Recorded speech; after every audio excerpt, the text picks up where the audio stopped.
जय हिंद. नमस्ते विद्यार्थी आणि प्राध्यापक मित्रांनो. मिस्टर अक्षय बळे SPPU एक्झाम अपडेट या यूट्यूब चॅनलमध्ये आपणा सर्वजणांचं स्वागत आहे. आत्ताच्या व्हिडिओमध्ये आपण SPPU NSS 2023-24 अंतर्गत जो काही ऑर्डिनन्स 163 भरला जातो तर तो कशा पद्धतीने भरायचा आहे, यामध्ये तुम्हाला रिक्वायर्ड डॉक्युमेंट्स कोणते लागणार आहे, स्टेप बाय स्टेप्स प्रोसेस आपण या व्हिडिओमध्ये जाणून घेणार आहोत. तसेच बघा, काही रेग्युलर युनिट आहे, सेल्फ फायनान्स युनिट आहे. तुम्ही जे काही बँकेचे चलनाबरोबर चेक देणार आहे तो नेमकी ZBSA बँक अकाउंटचा द्यायचा का कोणत्या बँक अकाउंटचा द्यायचा किंवा कशा पद्धतीने पुढची प्रोसेस करायची याबद्दल सविस्तर माहिती या व्हिडिओमध्ये देणार आहोत. त्यामुळे हा व्हिडिओ शेवटपर्यंत नक्की बघा. आवडल्यास या व्हिडिओला लाईक करा, शेअर करा. अधिक माहितीसाठी आपण आपल्या यूट्यूब चॅनलला सबस्क्राईब करायला विसरू नका.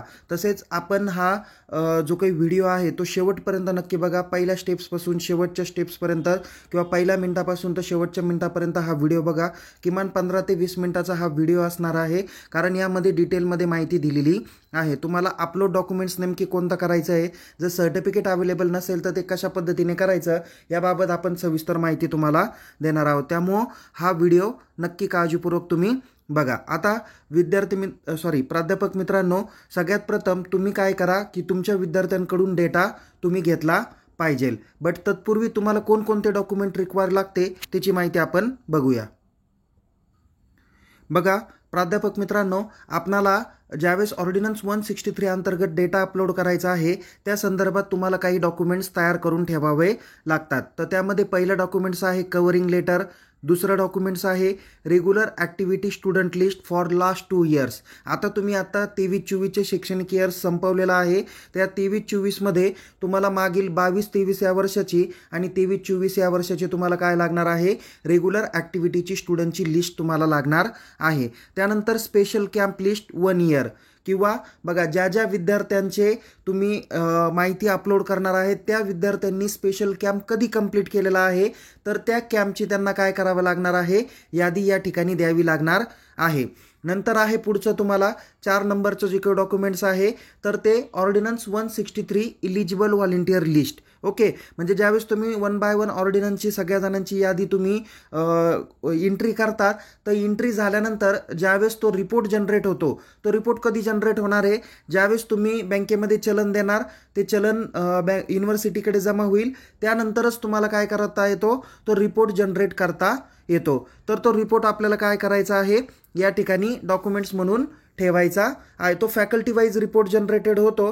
तो कधी होणार आहे तो मी या ठिकाणी देखील सांगितलं आहे. After all data entry will be made then report will be generated. त्यानंतर 5 नंबरचं सुद्धा डॉक्युमेंट ज्यावेळेस तुम्ही सगळ्या एंट्री पूर्ण करतात त्यानंतर तुम्हाला शेवटी चलन पेड युनिव्हर्सिटी कॉपी ही तुमची जनरेट होणार आहे. त्यामध्ये 3 कॉपी जनरेट होतात. एक युजर कॉपी म्हणजे आपल्याकडची, दुसरी कॉपी युनिव्हर्सिटी कॉपी आणि तिसरी कॉपी जी तयार होते तर ती बँक चलन कॉपी तयार होते. तर बँकेची कॉपी आपण बँकेकडे देतो, बँक आपल्याला सही शिक्का मारून आपल्याकडे युनिव्हर्सिटी कॉपी आणि युजर कॉपी आपल्याकडे देत असते. तर ती कॉपी तुम्हाला स्कॅन करायची आहे. त्यानंतर आणखीन एक महत्त्वाचं डॉक्युमेंट्स तयार करायचं ते म्हणजे NSS सर्टिफिकेट डिमांड लिस्ट 2023-24 साठी. म्हणजे बघा आता शैक्षणिक वर्ष तुमचं 23-24 संपत आलेलं आहे.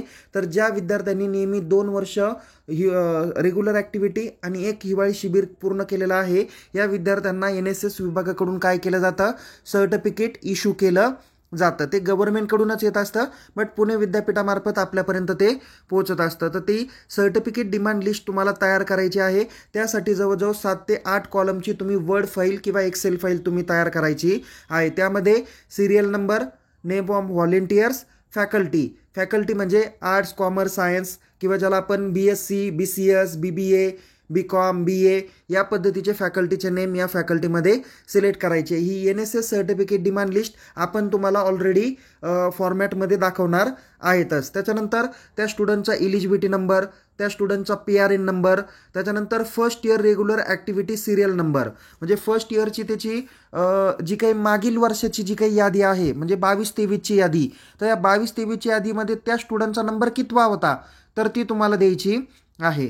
त्यानंतर पुढची आहे second year regular activity serial list. म्हणजे सिरियल नंबर कोणता द्यायचा, आता 23-24च्या यादीमध्ये त्या विद्यार्थ्याचा सिरियल नंबर किती होता तो या ठिकाणी द्यायचा आहे. आणि नंतर शेवटचा एक कॉलम तयार करायचा, त्याच्यामध्ये attend special camp, date, year and place ह्या 3 गोष्टी तुम्हाला शेवटच्या कॉलममध्ये मेन्शन करायच्या. म्हणजे त्या सदर विद्यार्थ्यांनी स्पेशल कॅम्प कधी अटेंड केला आणि कोणत्या ठिकाणी अटेंड केला त्याची कॉलम तुम्हाला तयार करायचा आहे.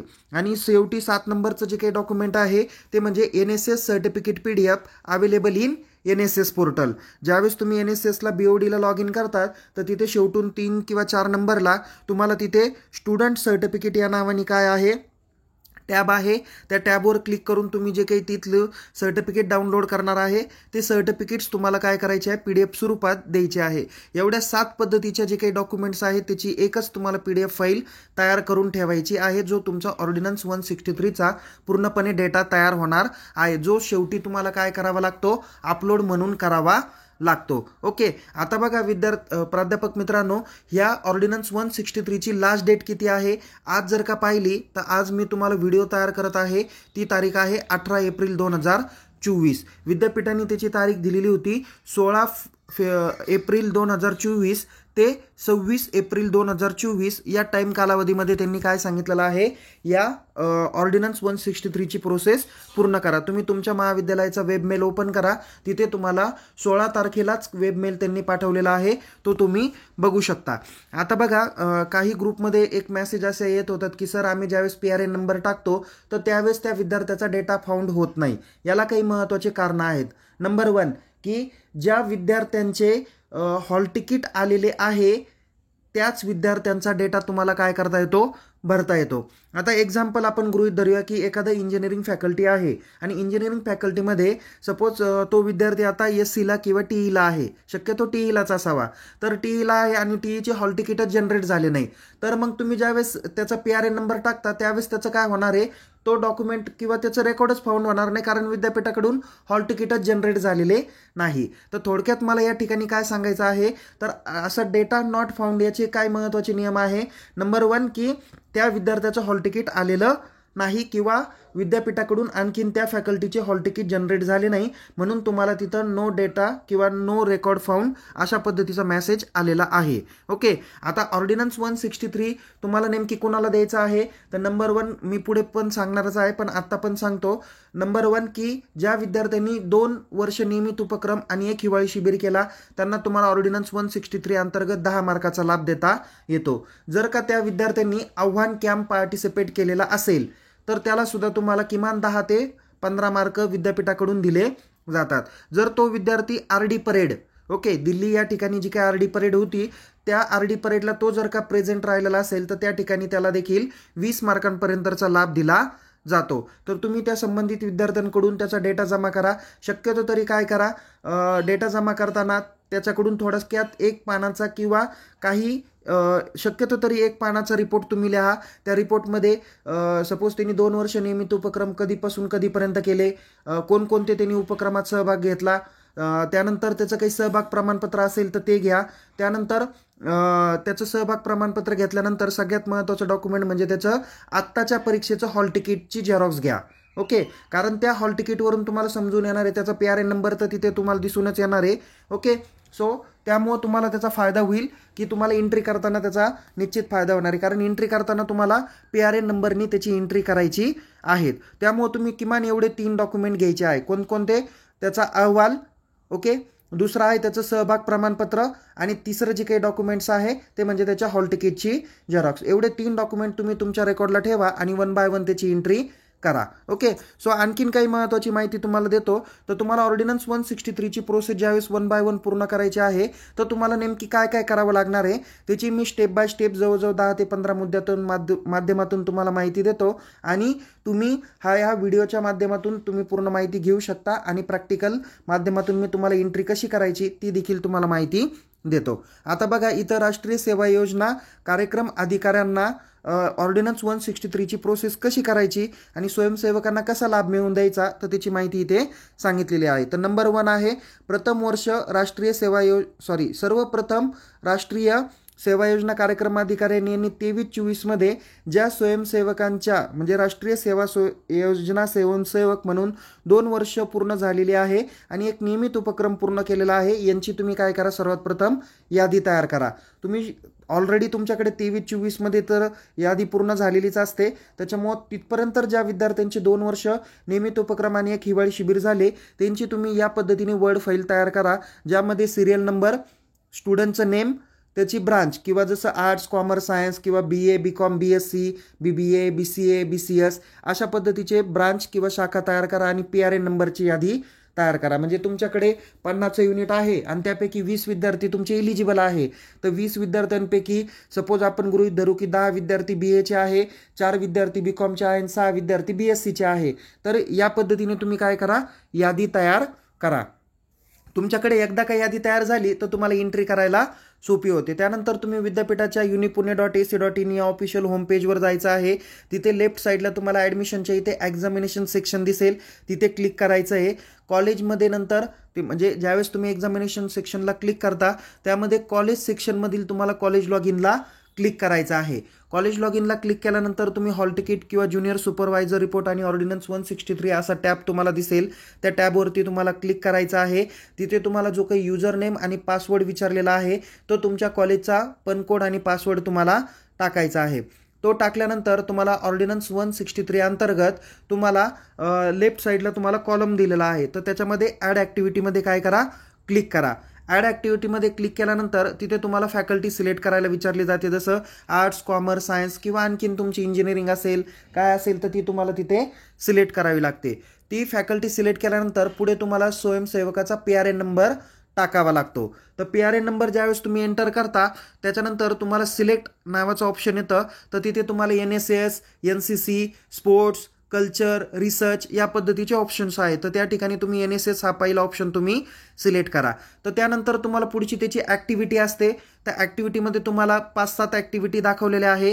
त्यामध्ये तुम्हाला 1 नंबरची जी काही ॲक्टिव्हिटी आहे ज्याचं नाव आहे A candidate who has enrolled in NSS and has completed 120 hours of effective work and attended necessary one special camp as required under the NSS programme. असं जे काही 1 नंबरचा टॅब दिसेल ते ऑप्शन काय करा, सिलेक्ट करा. आता या ठिकाणी एक महत्त्वाची माहिती आहे, जर का या विद्यार्थ्यांनी तिन्ही ॲक्टिव्हिटीमध्ये भाग घेतला असेल, एखादा विद्यार्थी तुमचा आहे तर तुम्ही त्याला तिन्ही ॲक्टिव्हिटीमध्ये नमूद करण्याची आवश्यकता नाही. जी हायेस्ट मार्कावाली ॲक्टिव्हिटी आहे ती तुम्हाला नमूद करायची आहे. आता एक्झाम्पल मी सांगतो, ए नावाचा विद्यार्थी आहे, त्यांनी काय केलेलं आहे, 2 वर्ष नियमित उपक्रम आणि स्पेशल कॅम्प पण अटेंड केला, त्यांनी आव्हान कॅम्प पण केला.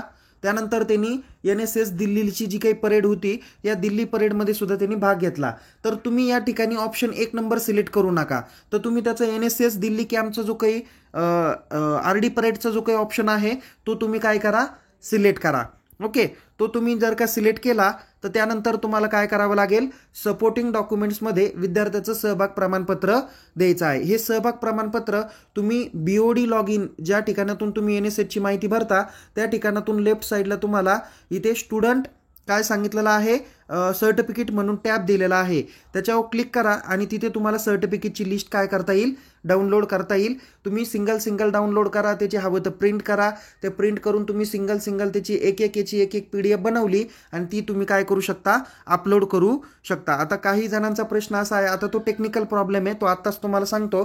तर त्या सर्टिफिकेट्समध्ये तुमचे सर्व विद्यार्थ्यांची सर्टिफिकेट्स नाही आहे. ओके, म्हणजे मी माझं एक एक्झाम्पल सांगतो की मी ज्या महाविद्यालयात आहे त्या महाविद्यालयात माझ्याकडे सपोज 50 विद्यार्थी इलिजिबल आहे, तर तिथे आता सध्या 8च सर्टिफिकेट दिसत आहे. ओके, सो हे 50 सर्टिफिकेट्स असण्यासाठी तुम्ही तिथं वाटलंच तर तुम्हाला शेवटी तिथे एक सेंड टेक्निकल क्युरी म्हणून ऑप्शन आहे, तर त्याच्यामध्ये जा आणि अदर क्युरीमध्ये तुम्ही सांगा की आमचे रिक्वायर्ड सर्टिफिकेट्स आम्हाला अवेलेबल होत नाही. त्यांनी जर का अवेलेबल करून दिले तर तुम्ही ते अपलोड करा. अदरवाईज याला दुसरा पर्याय असा आहे, तुम्ही एक कॉलेजच्या लेटर पॅडवर त्या विद्यार्थ्यांचं काय करा, सर्टिफिकेट्स तयार करा. ओके, जसा या सर्टिफिकेटचा फॉर्मॅट आहे तसंच तुमच्या कॉलेजच्या लेटर पॅडवर घ्या आणि त्या ठिकाणी त्या विद्यार्थ्याचं नाव मेन्शन करून तुम्ही काय करू शकता, त्याची एक PDF तयार करू शकता. ती PDF जरी अपलोड केली तरी काही प्रॉब्लेम येणार नाही. ओके, सो 1 बाय 1 तुम्ही ह्या 3 महत्त्वाच्या माहिती भरल्या.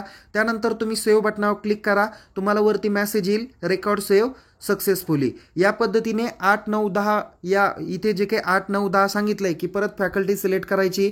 म्हणजे जर का तुम्ही आर्ट्स फॅकल्टीच्या एंट्री केल्या त्यानंतर कॉमर्सच्या करा, त्याच्यानंतर सायन्सच्या करा किंवा आणखीन तुमच्याकडे दुसरी फॅकल्टी असेल तर त्या तुम्ही 1 बाय 1 एंट्री करू शकता. म्हणजे तुम्हाला फॅकल्टी सिलेक्ट करायची, पुन्हा त्याचा PRN नंबर टाकायचा आणि अपलोड डॉक्युमेंट करून सेव्ह करायचा. असे सर्व विद्यार्थ्यांचा डेटा काय करा, नमूद करा. ओके. तुमचे ज्यावेळेस सगळ्या विद्यार्थ्यांचे ट्रान्झॅक्शन तुम्ही नमूद करून झाले असतील त्यानंतर ऑर्डिनन्स 163 मध्ये तुम्हाला 2 नंबरचा टॅब दिसेल. तिथे क्रिएट ट्रान्झॅक्शन या नावाने टॅब आहे. तर त्यामध्ये जाऊन तुम्ही ट्रान्झॅक्शन क्रिएट करायचं आहे. एकदम सोपी प्रोसेस आहे. तुम्ही ट्रान्झॅक्शन क्रिएट करू शकता. त्यानंतर क्रिएट ट्रान्झॅक्शन झाल्यानंतर तिसरी जी काही स्टेप्स आहे ती म्हणजे ऑर्डिनन्स 163 मधील 3 नंबरच्या ऑप्शनला जाऊन क्रिएट चलनमध्ये तुम्हाला जायचं आहे. ट्रान्झॅक्शन क्रिएट करायचं, त्यानंतर चलन क्रिएट करायचं आहे. त्यामध्ये तुम्हाला जेवढेही काही ट्रान्झॅक्शन दिसतील ते आर्ट्स, कॉमर्स, सायन्स किंवा आणखीन तुमच्या अदर फॅकल्टी असतील तर ते फॅकल्टी तुम्हाला सिलेक्ट करायचे आहे, ते ट्रान्झॅक्शन सिलेक्ट करायचे आहे. आणि सर्व ट्रान्झॅक्शन सिलेक्ट केल्यानंतर खालती तुम्हाला एक मेसेज येतो ॲड चलन म्हणून. तर त्या ॲड चलन बटनावर तुम्हाला क्लिक करायचे आहे आणि त्यावर क्लिक केल्यानंतर तिथे तुम्हाला NSS बँक अकाउंट डिटेल्स तुम्हाला विचारली जाते किंवा ज्या बँक अकाउंटमधून तुम्हाला विद्यापीठाच्या अकाउंटला पैसे द्यायचे आहे त्या बँक अकाउंटची डिटेल तुम्हाला इथे अचूक पद्धतीने नोंदवायची आहे. आता या ठिकाणी बघा महत्त्वाचा प्रश्न येईल की सेल्फ फायनान्स युनिट जे काही आहे त्यांच्याकडे ऑलरेडी जुनं जे काही अकाउंट आहे ते ॲक्टिव्ह आहे आणि ज्यांच्याकडे रेग्युलर युनिट आहे म्हणजे ज्यांना गव्हर्नमेंटकडून अनुदान येतं तर त्यांचं PFMSचं झिरो बॅलन्स अकाउंट आहे. तर तुम्हाला झिरो बॅलन्स अकाउंटची माहिती द्यायची नाही आहे. तर तुमचं जे काही जुनं बँक अकाउंट असेल जर ते तुम्ही बंद केलं असेल तर तुमच्या महाविद्यालयाचं जे काही रेग्युलर अकाउंट असेल त्या अकाउंटमधून तुम्ही विद्यापीठाच्या या अकाउंटची माहिती इथे भरू शकता आणि नंतर तुम्हाला काय करायचं आहे त्याचं चलन क्रिएट करायचं आहे. ओके. शक्यतो जर तुमचं जुनं बँक अकाउंट असेल तर तुम्ही तुमच्या ZBSA अकाउंटमधले जो काही बॅलन्स असेल तर तो कदाचित तुम्ही तुमच्या कॉलेजकडे ट्रान्सफर केला असेल किंवा जुन्या बँक अकाउंटला ट्रान्सफर केला असेल तर या NSS बँक अकाउंटमध्ये तुम्ही शेअर करून त्याच्यानंतर तुम्ही चलन काय करू शकता, क्रिएट करू शकता. म्हणजे इथे तुम्हाला ज्यावेळेस तुम्ही ॲड चलन या बटनावर क्लिक केल्यानंतर तुम्हाला जी काही बँकेची डिटेल टाकायची तर त्या बँकेच्या डिटेल्समध्ये तुमचं बँक अकाउंट नेम, त्याचा अकाउंटचा नंबर, त्याच्यानंतर बँकेचं name, branch name, IFSC code ही संपूर्ण माहिती तुम्हाला योग्य पद्धतीने नोंदवायची आहे आणि ती माहिती एंटर केल्यानंतर सेव्ह बटनावर तुम्हाला क्लिक करायचं आहे. सेव्ह बटनावर क्लिक केल्यानंतर तिथे ऑर्डिनन्समध्ये 4 नंबरचा एक ऑप्शन तुम्हाला दिसेल प्रिंट रिपोर्ट ऑब्लिक चलन. तर त्यामध्ये तुम्हाला क्लिक करायचं आहे आणि ज्या ठिकाणी तुम्हाला चलन दिसेल आता इथं तुमच्या जेवढ्या फॅकल्टी आहे तेवढे तुम्हाला चलन दिसेल आणि सगळ्या चलनाची अमाऊंट काय आहे, एकच आहे. ओके. त्यामुळे तुम्ही कोणतंही एक चलन काय करू शकता, प्रिंटआउट काढू शकता. त्या चलनाची प्रिंटआउट काढा. त्याबरोबर तुम्ही ज्या बँक अकाउंट डिटेलची माहिती तुम्ही भरलेली आहे तेच बँक अकाउंटची डिटेल काय करा, त्याच बँकेचा एक चेक तुम्हाला काय करायचा आहे या चलनाबरोबर द्यायचा आहे आणि ते चलन आणि तो बँकेचा धनादेश ओके म्हणजे चेक काय काय काय करायचं, ज्या चलनाची आपण प्रिंटआउट काढली ते चलन आणि बँकेचा चेक ह्या दोन्ही गोष्टी तुम्हाला काय करायच्या आहे, बँकेत द्यायच्या आहेत. मग काय करेल बँक, ते चलन जे काही आहे ते चलनाची एंट्री बँक करेल आणि ते पैसे विद्यापीठाच्या जे काही संबंधित अकाउंट आहे त्या अकाउंटवरती ते पैसे जमा करतील आणि पैसे जमा झाल्यानंतर तुम्हाला काय होणार आहे, ऑर्डिनन्स 163 मध्ये 4 नंबरला तिथं प्रिंट रिपोर्ट आणि चलन असं जे काही ऑप्शन दिसेल त्या प्रिंट रिपोर्टमध्ये तुम्हाला काय करता येईल, प्रिंट रिपोर्ट तुम्हाला काढता येणार आहे. आता इथे तुमच्या आर्ट्स, कॉमर्स, सायन्स फॅकल्टी असतील तर तुम्हाला तिन्ही रिपोर्ट काय करायचे आहे, प्रिंटआउट करायचे आहे. आपण चलन कोणतंही एक प्रिंटआउट करतो बट तुम्हाला काय करायचं आहे, या ठिकाणी जे काही प्रिंट रिपोर्ट आहे तो फॅकल्टी वाईज जनरेट होतो तर तेवढा प्रिंट रिपोर्ट तुम्ही काय करायचा आहे, तिन्ही फॅकल्टीचा किंवा जेवढेही फॅकल्टी तुमच्यात असतील तेवढ्या याचा प्रिंट रिपोर्ट तुम्ही काढायचा आहेत. आणि प्रिंट रिपोर्ट काढल्यानंतर तुम्ही महाविद्यालयाचं कव्हरिंग लेटर, मागील 2 वर्षाच्या NSSच्या याद्या, प्रिंट केलेले रिपोर्ट, बँकेत जमा केलेल्या चलनाची विद्यापीठाची प्रत आणि आत्ताचा हा जो काही रिपोर्ट आहे प्रिंट रिपोर्ट, तर एवढे सगळे डॉक्युमेंट्स तुम्हाला काय करायचे आहे, याची एकच फाईल तयार करायची आहे आणि विद्यापीठाने तिथं सांगितलेल्या ठिकाणी तुमच्या NSS कोडसह काय करायचे आहे, अपलोड करायची आहे. तर ही मी ऑर्डिनन्स 163 बाबत थोडक्यात माहिती सांगण्याचा प्रयत्न केलेला आहे. जर यामध्ये अधिक माहितीसाठी आपण आपल्या विभाग समन्वयक, जिल्हा समन्वयक किंवा NSS विभागाशी तुम्ही संपर्क साधा. आता हीच माहिती कशी प्रॅक्टिकली पद्धतीने भरायची हे मी एका प्रॅक्टिकल डेमोच्या माध्यमातून तुम्हाला माहिती देणार आहेतच. बट या ठिकाणी एक महत्त्वाची माहिती अशी आहे की याची अंतिम डेट आज जरी 26 एप्रिल 2024 सांगितले असेल, बट विषय असा असतो की जोपर्यंत आपण इंटरनल मार्क भरत असतो तोपर्यंत आपल्याला ही माहिती किंवा तेवढ्या मुदतीपर्यंत आपण काय करू शकतो, त्या मार्कांचा लाभ देऊ शकतो. पण शक्यतो तरी विद्यापीठाने जी मुदत दिलेली आहे त्या मुदतीपर्यंतच तुम्ही ही माहिती भरा. आणखीन एक महत्त्वाचा टेक्निकल प्रॉब्लेम येतो की तुम्ही ज्यावेळेस बँकेमध्ये ते चलन देतात, म्हणजे मला आलेला अनुभव मी तुम्हाला सांगतो की गेल्या 3 वर्ष मला आलेला अनुभव असा होता की मी सपोज दुपारी बँकेमध्ये चलन दिलं तर दुपारी माझ्या बँक अकाउंटमधून पैसे काय व्हायचे, डेबिट व्हायचे, आणि संध्याकाळी 6-7च्या वेळेस परत माझ्या बँक अकाउंटवर पैसे काय व्हायचे, क्रेडिट व्हायचे.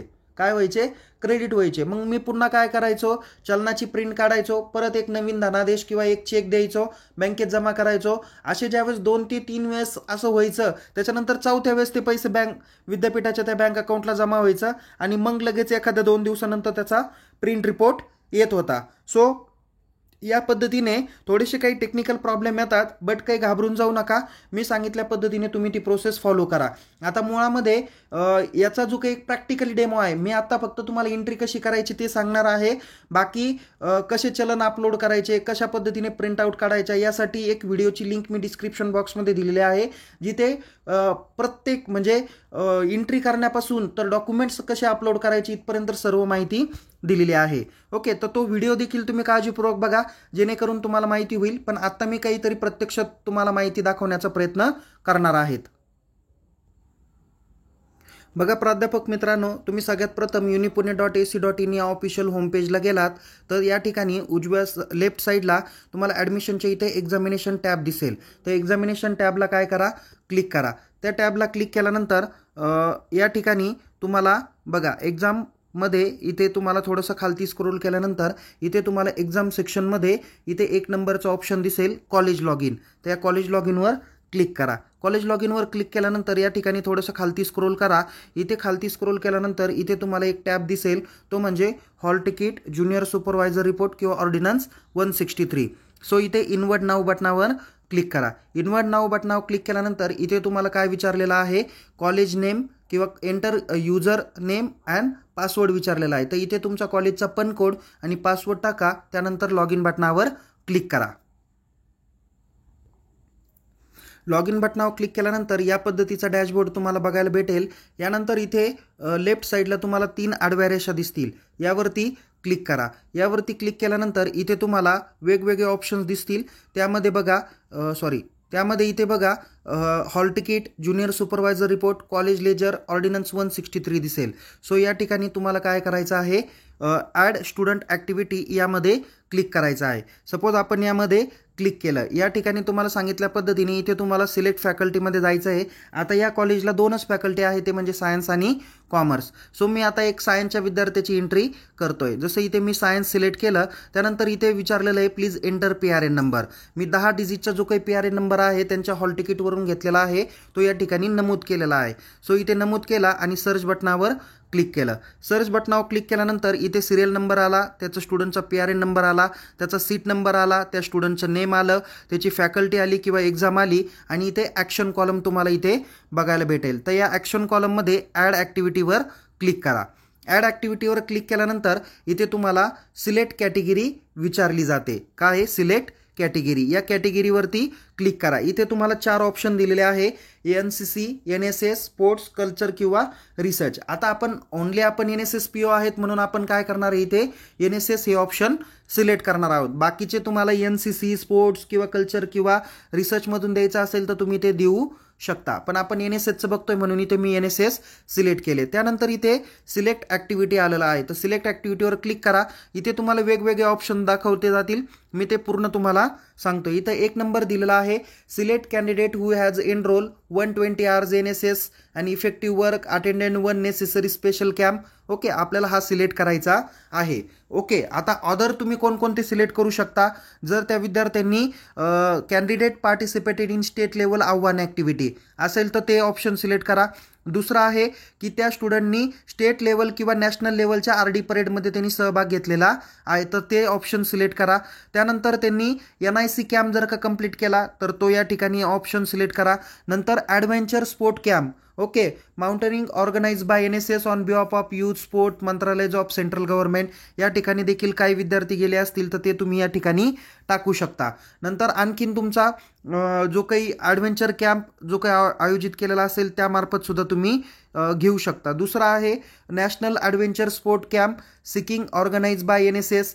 त्याच्यानंतर national adventure sport camp other organize by NSS behalf of sports मंत्रालयाज ऑफ सेंट्रल गव्हर्नमेंट. आणि शेवटी दिलेला आहे की तुम्ही इंटरनॅशनल इंटिग्रेशन कॅम्पमध्ये सहभागी झाले असेल तर या पद्धतीचा तुम्ही ऑप्शन सिलेक्ट करू शकता. तर यामध्ये किमान 10 आणि मॅक्झिमम 20 मार्कांपर्यंतचा तुम्हाला लाभ हा भेटू शकतो. म्हणजे इथे जनरली तुम्ही 120 तास आणि एक हिवाळी शिबिर केला तर तुम्हाला 10 मार्क्स आहे.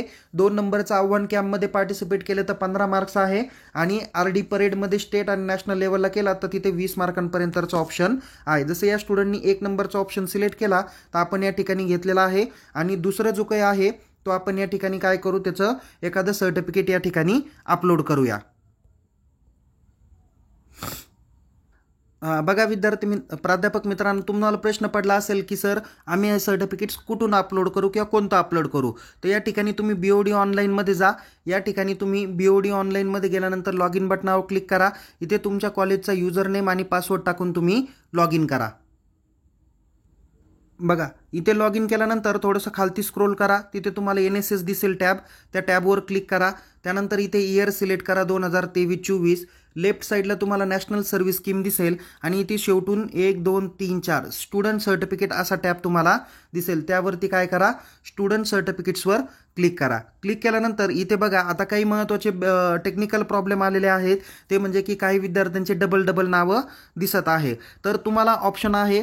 आता एक्झाम्पल म्हणून मी या ठिकाणी तुम्हाला आता इथं सपोज ही 8 नंबरची विद्यार्थिनी असेल तर आपण 8 नंबरवर इथे सिलेक्ट कॉलमवर टिक करायची, जो शेवटचा कॉलम आहे, आणि त्यावरती डाउनलोड लिस्ट किंवा डाउनलोड सर्टिफिकेट्स किंवा डाउनलोड लिस्टवरती काय करा, तुम्ही क्लिक करा. त्यावरती क्लिक केल्यानंतर इथे त्या विद्यार्थिनीचं काय येणार आहे, सर्टिफिकेट्स तुम्हाला दिसून येईल. आता मी मागाशी माहिती ॲक्च्युली वेगळ्या विद्यार्थिनीची भरली आणि इथे तुम्हाला काय करतो, त्या स्टुडंटचा सर्टिफिकेटचा फॉर्मॅट दाखवतो. बघा सिंगल तर सर्टिफिकेट्स आहे ते डाउनलोड झालं नव्हतं, बट मी काय केलं, डायरेक्ट ऑल सिलेक्ट करून या ठिकाणी मी डाउनलोड केलेलं आहे. तर या ठिकाणी तिचं नाव आलेलं आहे की this is certify that Mr Mrs Vaishali Tulshiram Kolhe student has a class BSc computer science first of Vishwalata college. आणि इथं त्यांनी 21-22 to 23-24 असं दाखवलेलं आहे as a NSS volunteer and attendant NSS special camp. आता बघा ज्या विद्यार्थ्यांची या ठिकाणी तुम्हाला नावं दिसत नाही पण ऑलरेडी त्यांनी 2 वर्ष नियमित उपक्रम आणि एक हिवाळी शिबिर केलेलं आहे, तर तुम्ही अशा पद्धतीचं एक सर्टिफिकेट्स तुमच्या कॉलेजच्या लेटर पॅडवर तयार करून तुम्ही ते देखील काय करू शकता, अपलोड करू शकता. ओके, सो या ठिकाणी आपण काय केलेलं आहे, आता ते सर्टिफिकेट्स आपण या ठिकाणी अपलोड करू. सो या ठिकाणी चूज किंवा सिलेक्ट फाईलमध्ये जा. या ठिकाणी ती फाईल काय करा, सिलेक्ट करा. ओके, तिची साईज जी काय आहे ती 1 MBच्या आत असायला हवी. आता या ठिकाणी जर का त्याची साईज इथे 1.62 दाखवली असेल तर तुम्ही ती साईज काय करा, रिसाईज करा आणि ती काय करा, अपलोड करा. आपण 1 by 1 अपलोड होती का ती बघूया. बघा मी आता काय केलेलं आहे, PDF रिसाईजमधून त्या फाईल काय केलेली आहे, कॉम्प्रेस केलेली आहे किंवा रिसाईज करून घेतलेली आहे. आणि या PDFची जी काही साईज आहे आता 724 KB पर्यंत आलेली आहे. सो आपण ती अपलोड केली आणि सेव्ह बटनावर क्लिक केली. सेव्ह बटनावर क्लिक केल्यानंतर इथे तुम्हाला मेसेज येतो की uploaded document save successfully. Okay, so आता इथे जास्त वेळ गेल्या कारणामुळे इथं तो मेसेज आला नाही आहे. ओके, सो या पद्धतीने तुम्ही काय केलेलं आहे, पहिले एंट्री तुम्ही पूर्ण केलेली आहे. याच पद्धतीने तुम्हाला सगळ्या एंट्री पूर्ण करायच्या आहे. त्यानंतर तुम्हाला काय करायचं आहे, इथे 2 नंबर ऑप्शन क्रिएट ट्रान्झॅक्शनमध्ये जायचं आहे. तो क्रिएट ट्रान्झॅक्शनमध्ये आपण क्लिक करणार आहोत. तर ट्रान्झॅक्शनमध्ये क्लिक केल्यानंतर इथे तुम्हाला पुन्हा काय विचारलं जातं, सिलेक्ट फॅकल्टी. सो इथे फॅकल्टी आपण सिलेक्ट केली, जसं मग अशी सायन्स फॅकल्टीची एंट्री केली, इथे सायन्स करू. दुसरा आहे की please select category. Okay, category NSS आपल्याला या ठिकाणी सिलेक्ट करायची आणि शो रेकॉर्डवर क्लिक करायचं आहे. तर तुम्हाला जेवढे काही एंट्री केलेल्या असतील त्या तुम्हाला दिसून येतील. त्यानंतर इथे 3 नंबरचा जो काही ऑप्शन आहे त्या ऑप्शनला जा. तो ऑप्शन आहे तुमचा क्रिएट चलन. ओके, सो क्रिएट चलनावरती क्लिक केल्यानंतर इथे कॅटेगरी तुम्हाला सिलेक्ट करायची आहे. शो रेकॉर्ड केल्यानंतर तुम्हाला आर्ट्स, कॉमर्स, सायन्स किंवा तुमची NSS ॲक्टिव्हिटी तुम्हाला या ठिकाणी दिसून येईल. आणि त्या दिसून आल्यानंतर तुम्हाला इथे शो रेकॉर्डवर क्लिक केल्यानंतर तेवढ्या सिलेक्ट करायच्या आहे. त्यानंतर तुम्हाला बँकेची चलनं काय करायची आहे, अपलोड करायची आहे. ओके, किंवा बँक चलनासाठी तुमची बँकेची डिटेल अपलोड करायची आहे. ती झाल्यानंतर तुम्ही प्रिंट रिपोर्ट किंवा चलन बटनावर क्लिक करायचं आहे. चलन बटनावर क्लिक केल्यानंतर त्याचा सिरियल नंबर, चलन नंबर येईल, ट्रान्झॅक्शन नंबर येतो, चलन डेट येते, टोटल अमाऊंट येते, प्रिंट चलन आणि प्रिंट रिपोर्ट असे 2 ऑप्शन्स तुम्हाला येतात. तर तुम्ही ज्यावेळेस चलन प्रिंट काढता त्यावेळेस इथं प्रिंट चलन बटनावरच फक्त तुम्हाला काय येतील, माहिती विचारली जाईल. आता या ठिकाणी तुमचे जे काही चलन किंवा फॅकल्टी आहेत ना, तर या ठिकाणी तुमचं आर्ट्स, कॉमर्स, सायन्स अशा पद्धतीने तुम्हाला दिसतील. आणि इथे ट्रान्झॅक्शन नंबर प्रत्येकाचा काय दिसेल, वेगवेगळा दिसेल. नंतर अमाऊंट तुम्हाला प्रत्येकाची वेगवेगळी दिसेल. पण टोटल ज्यावेळेस प्रिंट चलन तुम्ही काढताल ना, तर तिघांची अमाऊंट तुमची एकच दिसणार आहे. म्हणजे 20 विद्यार्थी गुणिले 2 जवळजवळ 20 गुणिले 20 बरोबर 400 रुपये तुम्हाला दिसून येईल. ओके, म्हणजे तुम्ही आर्ट्सची जरी काढली तरी 400 रुपये दिसून येईल, सायन्सची जरी काढली तरी 400 रुपये दिसून येईल, कॉमर्सची जरी काढली तरी 400 रुपये तुम्हाला प्रिंटआउटमध्ये चलनामध्ये दिसून येणार आहे. त्यानंतर तुमचं ज्यावेळेस हे चलन तुम्ही बँकेत जमा करतात आणि सक्सेसफुली पैसे विद्यापीठाला भेटतात, त्यानंतर तुम्ही इथं प्रिंट रिपोर्टवरती काय करायचं आहे, क्लिक करायचं आहे. तर प्रिंट रिपोर्ट कॉलममध्ये तुम्हाला separate print report faculty wise तुम्हाला जनरेट करता येतील. ते रिपोर्ट जनरेट केल्यानंतर इथे तुम्हाला एक शेवटी ऑप्शन येतो अपलोड डॉक्युमेंट्स म्हणून. तर त्या ठिकाणी तुम्हाला ट्रान्झॅक्शन नंबर किंवा चलन नंबर तुम्हाला मेन्शन करायचा आहे, जो या कॉलममध्ये ट्रान्झॅक्शन नंबर असतो. तुमचे आर्ट्स, सायन्स, कॉमर्स या तिघांपैकी कोणताही एक ट्रान्झॅक्शन नंबर तुम्ही काय करायचा, मेन्शन करायचा. आणि मी जी मागाशी लिस्ट दिली तेवढे लिस्टचे संपूर्ण डॉक्युमेंट तुम्ही अपलोड करायचे आहेत. मी तुम्हाला कव्हरिंग लेटर कसं तयार करायचं आणि बाकीचे डॉक्युमेंट्स कसे तयार करायचे ते तुम्हाला या ठिकाणी सांगतो. प्राध्यापक मित्रांनो, मी मागच्या वर्षी ही जी काही प्रोसेस पूर्ण केलेली होती ती दिनांक 3 जुलै 2023 रोजी केलेली होती. तर त्यानिमित्तानं मी कॉलेजच्या नावाने एक संपूर्णतः काय केलेली होती, त्याची एक PDF तयार केलेली होती. तर ह्या PDFमध्ये हे झालं तुमचं कव्हरिंग लेटर. त्यामध्ये तुम्ही लिहू शकता, प्रति माननीय संचालक, राष्ट्रीय सेवा योजना, सावित्रीबाई फुले पुणे विद्यापीठ, गणेश खिंड, पुणे. विषय लिहायचा की NSS ऑर्डिनन्स 163 अंतर्गत लाभ मिळणे बाबत. माननीय महोदय, वरील विषयास अनुसरून आपणास विनंती करण्यात येते की इथे संस्थेचं नाव टाका, जसं की श्री साईराज शिक्षण प्रतिष्ठान संचलित. नंतर कॉलेजचं नाव टाका, विश्वलता कला वाणिज्य विज्ञान महाविद्यालय, तालुका टाका, जिल्हा टाका, कंसामध्ये तुमचा NSS कोड टाका. त्यानंतर तुम्ही मधील किती विद्यार्थ्यांना आता लाभ देत आहे, जसं की 23 स्वयंसेवकांनी 2 वर्ष नियमित उपक्रम आणि एक विशेष हिवाळी शिबिरामध्ये सहभाग नोंदवून 120 तास कामकाज पूर्ण केलेले आहे. त्या स्वयंसेवकांना NSS ऑर्डिनन्स 163चा लाभ मिळावा ही नम्र विनंती. आणि सोबत मी हे डॉक्युमेंट दाखवले, जसं की ऑर्डिनन्स 163 ट्रान्झॅक्शन लिस्ट, जी आपण चलन भरल्यानंतर प्रिंट ज्यावेळेस आपण काढू प्रिंट रिपोर्ट त्यावेळेस तुम्हाला ट्रान्झॅक्शन लिस्ट दिसून येईल. दुसरे आहे तुमची बँक चलन पावती. तिसरे आहे लास्ट 2 इयरच्या याद्या. आणि शेवटची आहे स्वयंसेवक प्रमाणपत्र यादी. तर या पद्धतीने तुम्हाला लिस्ट 5 डॉक्युमेंट तुम्हाला तयार करायचे आहे. बघा, ही ट्रान्झॅक्शन लिस्ट फॅकल्टी वाईज तयार होते. जसं की इथे exam name BSc computer science आहे. त्यानंतर तुम्हाला या ठिकाणी दिसून येतील BSc आहे. ओके, सो ह्या 2च फॅकल्टीचे स्टुडंट माझ्याकडे एलिजिबल होते म्हणून मी हे 2च फॅकल्टी दाखवलेले आहेत. ओके, त्यानंतर इथे बँकेची चलनाची जी काही कॉपी आहे ती कॉपी या ठिकाणी तुम्हाला दिसून येईल. ओके, सो त्याच्यानंतर थोडंसं खालती स्क्रोल केल्यानंतर इथे लास्ट 2 इयरच्या यादी दिसेल. या यादीमध्ये त्यांचा हा जो काही सिरियल नंबर असतो, ओके, इथं हा जो काही सिरियल नंबर असतो हा सिरियल नंबर तुम्हाला कन्सिडर करायचा आहे. ओके, सो या ठिकाणी ह्या 2 सिरियल लिस्ट यादी दाखवलेल्या आहे. त्यानंतर इथे तुम्हाला स्पेशल कॅम्पची एक यादी पण आपण या ठिकाणी जॉईन केलेली आहे. ओके, त्यानंतर इथे तुम्हाला काय करायचं आहे, या पद्धतीने NSS स्टुडंट सर्टिफिकेट लिस्ट तुम्हाला करायची आहे. तर त्यामध्ये जसं मी तुम्हाला 8 कॉलम सांगितले होते, जसं या ठिकाणी त्याचा serial number, name of student, त्यांचा क्लास, त्यांची इलिजिबिलिटी नंबर, त्यांचा PRN number, NSS regular activity म्हणजे 2000, आता इथं मी 20-21 दाखवलेलं आहे, तिथं तुमचं 22-23 येईल आणि सेकंड इयरमध्ये तुमचं 23-24 येईल. तर तो सिरियल नंबर तुम्हाला टाकायचा आहे. नंतर कॅम्प डेट आणि कॅम्प प्लेस, तर याच्यामध्ये सहभागी झालेले सर्व विद्यार्थी हे दिनांक 3 मार्च ते 9 मार्च 2022 ॲट पोस्ट वडगाव बले, तालुका येवला, जिल्हा नाशिक या कॅम्पमध्ये सहभागी होते. तर ते मी एक खटी टाकले. जर याच्यापैकी काही तुमचे विद्यार्थी वेगवेगळ्या कॅम्पला आणि डेटला अवेलेबल असतील तर तुम्ही ते डिटेल या ठिकाणी टाकू शकता. सो या पद्धतीचे एवढे सगळे डॉक्युमेंट्स तुम्हाला तयार करायचे. त्यावर तुमचा आणि म्हणजे कार्यक्रम अधिकारी आणि प्रिन्सिपल यांचा सही शिक्का ज्या ज्या ठिकाणी रिक्वायर आहे त्या ठिकाणी घ्यायचा आहे आणि ते डॉक्युमेंट सरते शेवटी अपलोड करायचे आहे. ते अपलोड केल्यानंतर तुमची ऑर्डिनन्स 163 प्रोसेस पूर्ण होणार आहे. ओके, सो या पद्धतीने तुम्हाला पूर्णपणे माहिती दिलेली आहे. तर प्राध्यापक मित्रांनो, NSS ऑर्डिनन्स 163 बाबत मी तुम्हाला थोडक्यात माहिती दिलेली आहे. काही अडचण असल्यास तुम्ही हा व्हिडिओ पूर्ण एकदा व्यवस्थित बघा आणि तरीसुद्धा शंका असेल तर निश्चित विचारा. आता कधी कधी काही टेक्निकल प्रॉब्लेम असे येतात की तुम्ही एंटर केला आणि सेव्ह केल्यानंतर डेटा सेव्ह होत नाही, जसं मी आत्ता तुम्हाला दाखवलं त्या पद्धतीने. तर लवकरच हा देखील प्रॉब्लेम सॉल्व्ह होईल, त्याची काही काळजी करू नका. काही अडचण आली तर तुम्ही विद्यापीठाला मेल करू शकता, तुमच्या मेलला निश्चित उत्तरं दिली जातील. सो पुन्हा भेटूया एका नवीन विषयासह, नवीन व्हिडिओसह. तोपर्यंत या व्हिडिओला लाईक करा, आपल्या सर्व कार्यक्रम अधिकाऱ्यांपर्यंत हा व्हिडिओ शेअर करा. तसेच तुम्ही टेलिग्राम चॅनलमध्ये सहभागी व्हा, लिंक डिस्क्रिप्शन बॉक्समध्ये दिलेली आहे. यामध्ये मी सावित्रीबाई फुले पुणे विद्यापीठाच्या परीक्षेबाबत आणि पुणे विद्यापीठाच्या इतर उपक्रमाबाबत सविस्तर माहिती आपल्या टेलिग्राम चॅनलमध्ये देत असतो.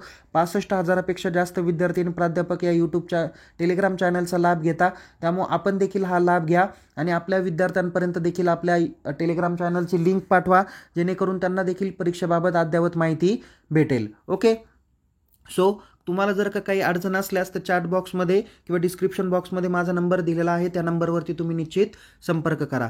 सो पुन्हा भेटू, तोपर्यंत टेक केअर. जय हिंद, धन्यवाद.